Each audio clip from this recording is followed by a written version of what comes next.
Greetings survivors and friends, SHADOWFRAX here with your weekly roundup of Rust development news and more DLC that you don't have to pay for.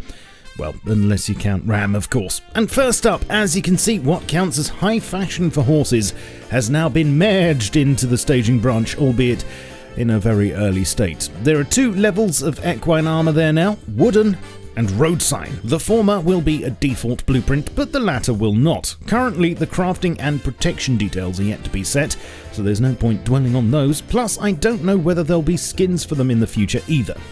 Or jousting lances.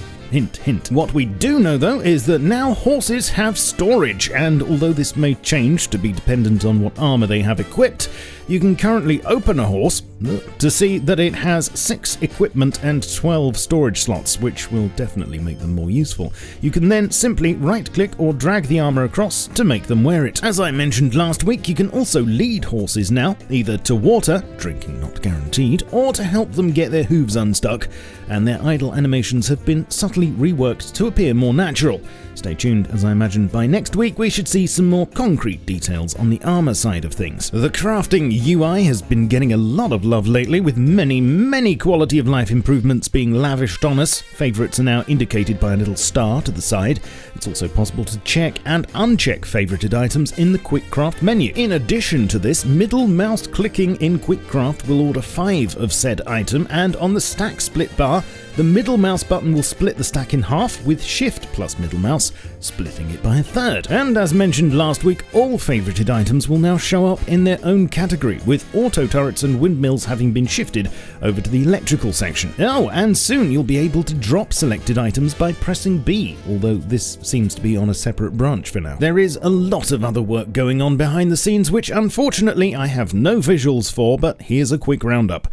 Map improvements will see the ability to set waypoints, with team members being able to see those that the leader has made. Your beds and sleeping bags will be visible on maps with different icons for each, and clusters of sleeping bags will be displayed if there are a lot close together to help with choosing which to respawn in. Death marker skulls will be a thing, it seems, although I'm not sure yet whether these will give you an exact location for your bod or a general one, but it appears that the death screen will have icons to show you what you were killed by instead of just text, including distance and the Steam profile pic of your killer. Musical instrument work has seen more commits related to models for cowbells and tambourines, along with IK settings for holding instruments that require something in each hand, i.e. a cowbell and beater. Plus, it seems there'll be 2 different types of guitar in-game, the existing acoustic one, which many of you own skins for, and a jerry can version, which you may remember seeing artwork for a long time ago, although I'm told the visuals on this have been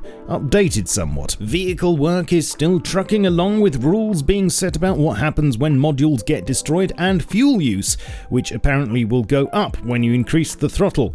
Who knew? Just like the real world, if you remember what that is. And a lot of work seems to be going on to optimize LODs for pretty much everything. LOD, of course, standing for Level of Detail, which changes depending on how far you are from an object, monument, etc, etc. Some things are getting extra levels, and others are just receiving optimizations, and although the exact impact on performance is as yet unknown, hopefully we'll find out soon. There are also ongoing optimizations to skeletons for both players and NPCs, although this too I will have to bring you more details on later. And lastly, if you're an admin or in the business of creating cinematics like myself, there were a few small but welcome changes to God mode that you need to know about. Finally, status effect overlays in God mode have been disabled, and by that I mean cold, radiation poisoning, injured, etc.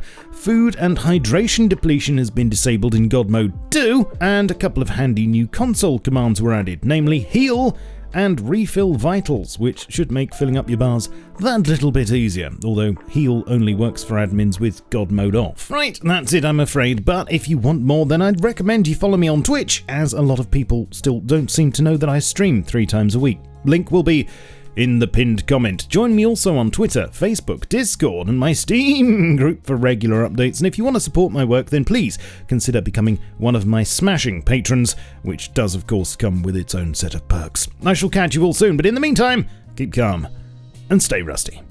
Cheerio.